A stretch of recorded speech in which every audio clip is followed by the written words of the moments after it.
Laid up with a fever so high I couldn't move, I asked my eldest son to bring me just a glass of water. I thought he would at least do this much, but what my eldest son brought me was a glass full of beer. Then he splashed that beer on me, who was in bed with a high fever. From the direction of the door, I heard a ha-ha laughter, and there she was, my son's wife, clapping and laughing. My eldest son was also laughing, holding the empty cup. I couldn't believe it. I was feverish and dazed, but that scene burned clearly into my eyes. Clean the house by the time we get back, haha. I had tolerated Mark and his wife's selfishness up to now, but I couldn't stand it any longer. Yes, I will clean it, I said, enduring the pain in my throat so that my son and his wife could hear. My name is Helen. I'm a 73-year-old housewife. My husband, George, is 75 years old. Now that he's retired, he teaches calligraphy to children at a nearby community center. My husband, who has been practicing calligraphy since he was young, had always dreamed of opening a calligraphy class after he retired. I was happy to see him realize his dream and head to the community center with a smile every day. We have 2 sons. The younger son is married and has 2 elementary school-aged children. However, our 44-year-old eldest son was unmarried and living with us at home. He seems to be working part-time at a convenience store at night, but that's only about 4 days a week. He doesn't contribute any money to the household, and he's just living a lazy life. Both my husband and I have warned him several times, but our eldest son didn't listen. He's not gambling or in debt, and gradually my husband and I stopped warning him. Then, one day, out of the blue, our eldest son suddenly said, "I got married," and brought his wife home. Without even greeting us, she barged in as if it was the most natural thing in the world, and from that day on, I had to prepare meals for her as well. I didn't mind preparing meals for my son's wife, but she didn't help at all, nor did she clean up after meals. She didn't even say thank you, and she even demanded a cup of coffee after dinner. My husband, unable to watch any longer, harshly warned our eldest son and his wife, who then stopped making unreasonable demands in front of my husband. However, when my husband wasn't around, she started making demands like, "Mother-in-law, please take this dress to the cleaners for me." I thought she was being too selfish, and when I warned her, my son took her side. "It's just something you can do on your way to shopping. Don't be so stingy," he would say. However, our son doesn't contribute a penny to the household. Even though we're feeding him and his wife for free, I thought it was unreasonable for them to demand more, and I was considering whether or not to talk to my husband about it. However, not wanting to witness a parent-child quarrel, I decided to wait and see a little longer, and so I held back again today, and as per my daughter-in-law's request, I took her clothes to the cleaners. My husband and I usually visit our second son's family in Canada about twice a year. We were planning to visit again during the upcoming week-long federal holiday. Since we visit frequently, and they also occasionally come to visit us, our grandchildren have become very fond of us. We have already bought the toys that our grandchildren love as gifts, and we're planning to buy a roll cake as a souvenir on the way. When we visit our second son's family, we often take the sleeper train rather than a plane, enjoying the scenery along the journey. While the view from the plane is great, now that we have more leisure time, taking the train suits us better. The day before our visit, feeling unusually excited, I went shopping after seeing my husband off to his regular calligraphy class. On my way back from shopping, I stopped by a cake shop where they were selling handmade cookies. I figured the cookies would last longer than the cake, so I bought some for the grandchildren. As I made my way home, picturing the delighted faces of the grandchildren, it began to drizzle.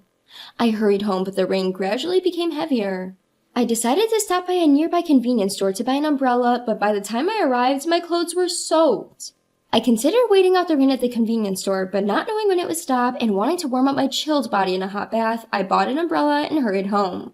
When I got home and was about to take a bath, my eldest son's wife came in and said, "Helen, are you about to take a bath? I have to go out now. Let me use the bath first." "Helen, please start preparing dinner early." And she closed the bathroom door. Even though it's not her house, I changed clothes and started preparing dinner, trying to ignore her. While preparing dinner, I started sneezing. It would be bad if I caught a cold right before our departure tomorrow, but my eldest son's wife, who had long been in the bath, did not come out for over an hour. The next morning, the day we were supposed to visit our second son's family, I woke up feeling sluggish. My throat hurt and my nose was running. When I checked my temperature, it was 100 degrees Fahrenheit. It seemed that I had indeed caught a cold in yesterday's rain. I told George to go alone this time because I didn't want to pass my cold on to the grandchildren. George suggested that we cancel the visit, but we already had the sleeper train tickets. We also had the toys we bought as gifts for the grandchildren, so I wanted George to visit our second son's family, even if it was just him. I gave him the cookies I bought at the cake shop the day before. Despite George's concern, I reassured him that it was just a slight fever and a minor cold, and that I would be okay after taking some medicine and resting at home. George usually doesn't talk much to our eldest son and his wife, but that day he told them I was feeling under the weather and made them promise to take care of the housework. After seeing off George with a smile, I was about to go back to bed when I heard my eldest son and his wife talking. Ugh, it's such a hassle. It's just a cold, right? But now that Dad's gone, we can be free for a while. I couldn't believe this was coming from the people who were living in our house without contributing to the expenses, but it was the usual for them. You do realize the only reason you're able to live here is thanks to your father, right? When I pointed this out, my eldest son Mark and his wife seemed to take offense, retorting, "We're doing you a favor by living with you in your old age." "And that's right. Normally everyone would hate to live with their in-laws," the daughter-in-law added. It's ironic, as they're the ones who moved in with us without being asked, yet they act as though they're doing us a huge favor. Despite feeling sluggish and wanting to rest early, I ignored their remarks and returned to my room. That evening, my daughter-in-law came into my room and woke me up. "Mother-in-law, you're not planning on skipping cooking just because you're feeling a little sick, are you? You know I can't cook, right?" Telling your mother-in-law to cook because you can't isn't something a 35-year-old woman should say. I'm feeling sick and I want them to figure out their meals by themselves. Even my husband should have warned them before leaving in the morning. I tried to ignore them and go back to sleep, but my daughter-in-law won't leave the room. I thought it would be better to eat something light and take medicine, so I forced myself to get up and head to the kitchen to prepare some food. As I was preparing the meal, Mark came home. Despite seeing me in the kitchen wearing a mask, he didn't utter a word as if it was the most normal thing in the world. Not only that, but he also demanded, "Hey, the bath isn't ready yet." It doesn't matter to Mark and his wife whether I'm sick or not. Knowing they wouldn't listen anyway and wanting to rest as soon as possible, I finished preparing the meal and went to prepare the bath. When I returned to the living room, Mark and his wife were having a lively conversation while eating. "We're going on a trip abroad the day after tomorrow, so please don't spread your cold to us." Surprised by their sudden mention of a trip abroad, I ate a light meal in the dining room, away from the warm living room, as my daughter-in-law suggested. In the living room, the couple was excited about their upcoming trip abroad. Mark is taking time off his part-time job, and they're going on a 3-week trip to Europe. I hadn't heard anything about them going on a trip abroad, but I was grateful that they wouldn't be home starting from the day after tomorrow. On the morning of the day Mark and his wife were about to leave for their trip, my cold had worsened to the point where I couldn't get out of bed. When I measured my temperature with the thermometer, I had nearly a 103-degree Fahrenheit fever. I was thirsty, but my headache was so severe that I couldn't even lift my head. In this state, Mark came to me. "Hey, cook us some food. You can still cook even if you have a cold." Tears welled up in my eyes at the sight of my son telling his sick mother to cook. "Eat out," I managed to say. At my words, Mark frowned, but said nothing and started to leave the room. Before he left the room, I asked him to bring me a glass of water. I thought he would at least do that much for me, so I waited, but what Mark brought me was a glass full of beer. And he splashed that beer all over me, who was bedridden with a high fever. From the direction of the door, a loud laughter echoed. When I turned to look, it was my eldest son's wife, clapping her hands in amusement. In front of me, my eldest son Mark was also laughing, holding an empty cup. It was unbelievable. Although I was dazed with fever, that sight was burned clearly into my memory. "Make sure you clean the house before we get back, haha," I had tolerated Mark and his wife's selfishness up to now, but I couldn't stand it any longer. "Yes, I'll keep it clean." I mustered the strength to say loud enough for them to hear, despite the pain in my throat. After that, Mark and his wife cheerfully left the house. I didn't even have the energy to wipe the beer-soaked mess from my face, and I fell asleep as I was. When I woke up, I felt somewhat refreshed. With a groggy head, I remember being splashed with beer by Mark, but surprisingly, I didn't feel sticky at all. The covers on my beds were also changed. Just as I was questioning what happened, my husband George came in with a basin. Seeing me sitting up, he placed his hand on my forehead and asked, "Are you okay?" "Why is George here? Wasn't he supposed to be with our second son's family?" I tried to ask, but couldn't voice it out.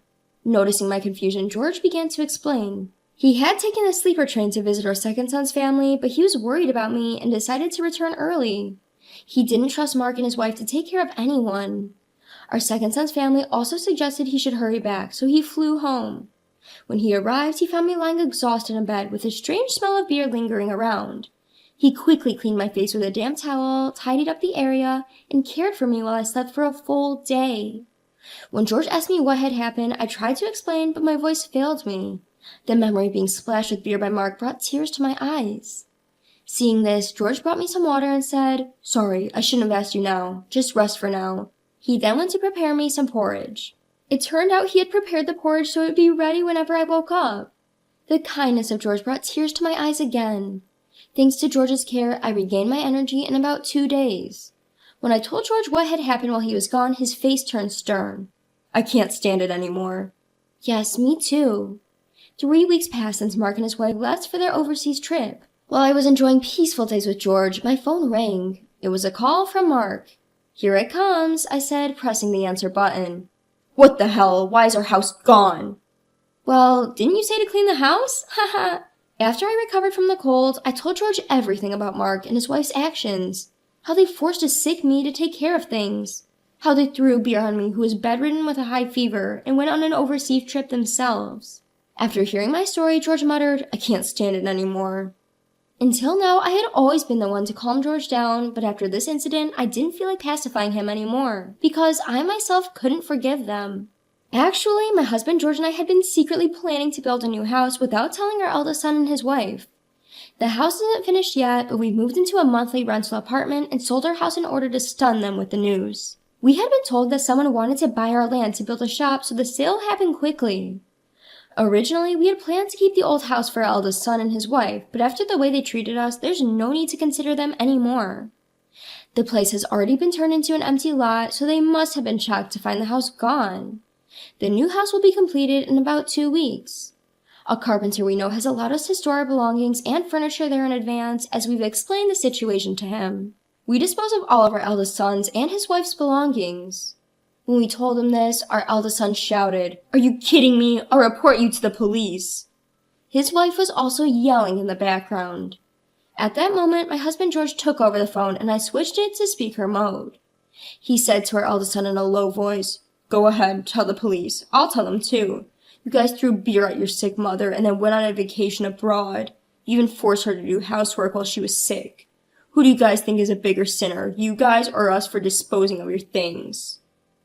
My husband's face as he spoke to our eldest son was like a villain's. "This has nothing to do with that. In selling the house, where are we supposed to live? Where are you guys even staying?" Our son yelled back. George replied, "That house was originally ours. It's our right to sell it. Plus, you're no longer our son. Don't contact us anymore." And then he hung up. 2 weeks later, we got a call saying that our new house was completed, so George and I headed over. The call was from the carpenter, a friend of George's. He's about 60 years old and the site supervisor. He showed us around the house, explaining the layout. We designed it as a single-story, accessible house, keeping our future retirement life in mind. It's an even more beautiful house than we imagined, and we can't wait to start living there. The furniture we had left in the living room had been moved by the carpenters.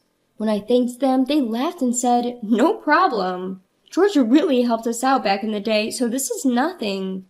And so the two of us, George and I, started living in our new house. The house was even more comfortable than we had imagined, and our life was peaceful without our eldest son and his wife around.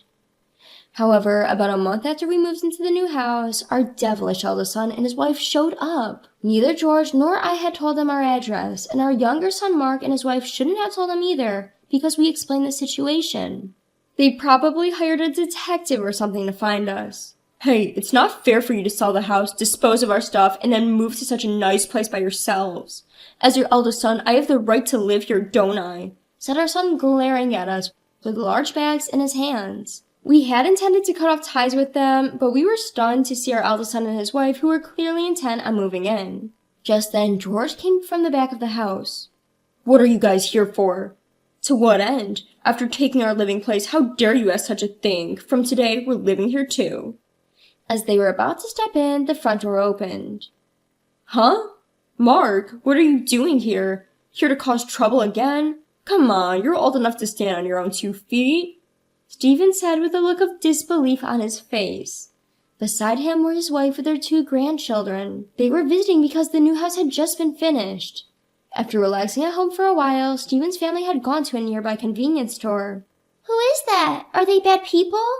The 5th grader, Sophia, said it so innocently. The husband who had just been about to drive Mark and his wife away suddenly had an idea.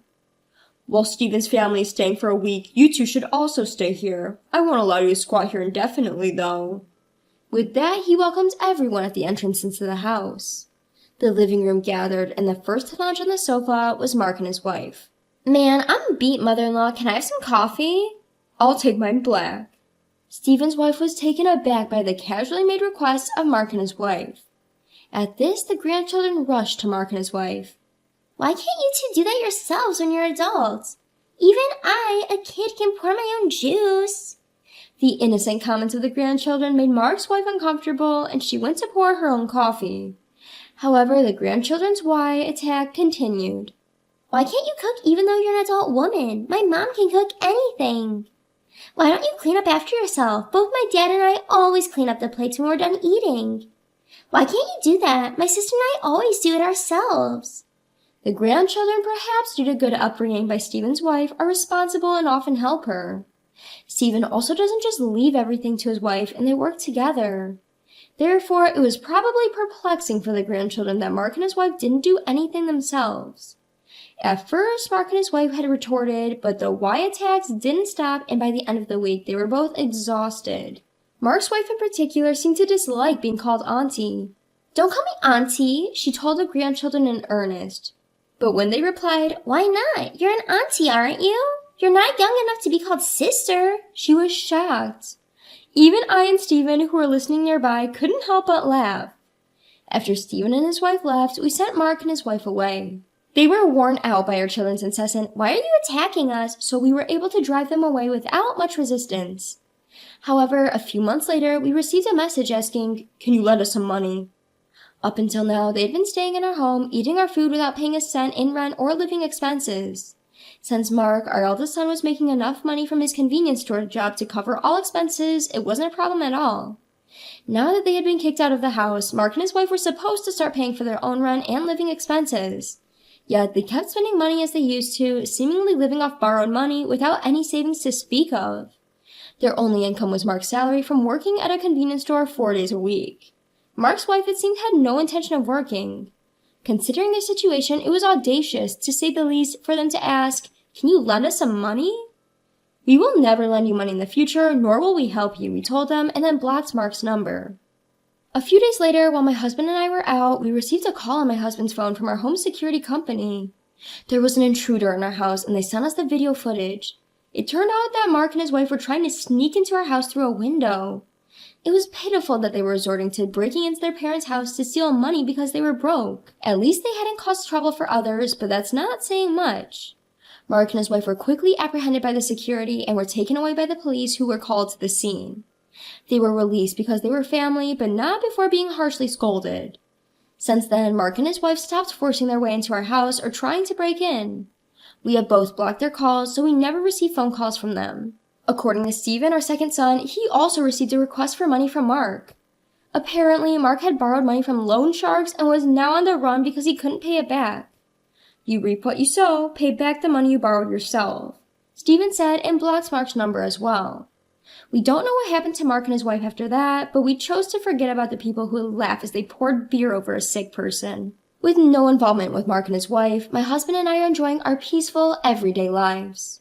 My husband used to teach calligraphy classes at the nearby community center, but now he teaches at home in a room we designed for that purpose. When Stephen and his family come to visit, the grandchildren and other children take calligraphy classes together, and they seem to be having a good time making friends. I am grateful for these peaceful days and am making the most of each day.